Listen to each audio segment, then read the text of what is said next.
প্রতিদিনের মতো সেদিনও এক অনিবার্য গন্তব্যের দিকে এগিয়ে চলছিল মানুষগুলো। অফিসের সেই চিরচেনা ধাতব বাক্স, লিফট। ভিড়ের মধ্যে মিজান তার নিজের তলার বোতাম টিপে অপেক্ষা করছিল। আর তখনই প্রবেশ করল অদিতি। তাদের চোখ হয়তো আগেও ক্যান্টিনে বা করিডোরে একবার দুবার মিশেছিল, কিন্তু কেবলই দুটি অচেনা মুখ হিসেবে। সেদিনও তেমনই হতো যদি না নিয়তি তাদের জন্য অন্য কিছু না চেয়ে থাকত। ৮ আর ৯ ফ্লোরের মাঝামাঝি এসে লিফটটা যেন এক গভীর নিঃশ্বাস নিয়ে থমকে গেল।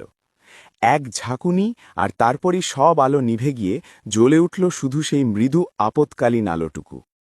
মিজান অস্থির হয়ে ইমার্জেন্সি বাটন চাপতে শুরু করল, কিন্তু এই বদ্ধ জায়গায় যখন সবাই উদ্বেগে দিশেহারা, তখন তার পাশেই অদিতি যেন ছিল বিন্দুমাত্র বিচলিত নয়।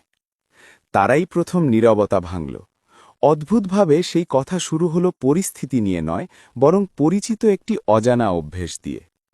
মিজান জানত না অদিতির চোখ তাকে ক্যান্টিনেও অনুসরণ করত, তার কফিতে ৩ চামচ চিনি আর ১ চিমটি দারুচিনির গুঁড়ো মেশানোর মুহূর্তটি। আর মিজানও খেয়াল করেছিল অদিতির হাতে থাকা সেই নীল নোটপ্যাডটি। একটি যান্ত্রিক ব্যর্থতার ফলস্বরূপ তৈরি হলো এক ছোট্ট নিজস্ব জগৎ, যেখানে আলাপ হলো কফি, হিসাবের খাতা আর ভালো লাগার ছোট ছোট মুহূর্তগুলো নিয়ে। তারা ভুলে গেল যে তারা একটা বদ্ধ বাক্সে বন্দী।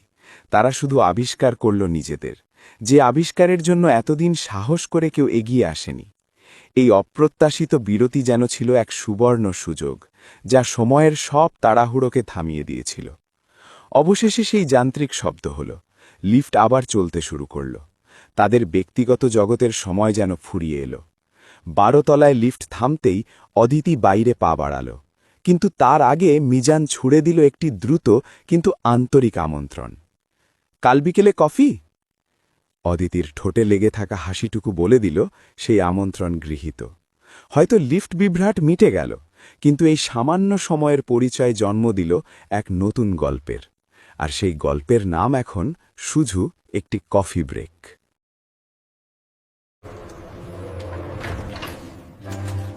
একটি নতুন গল্পের শুরু,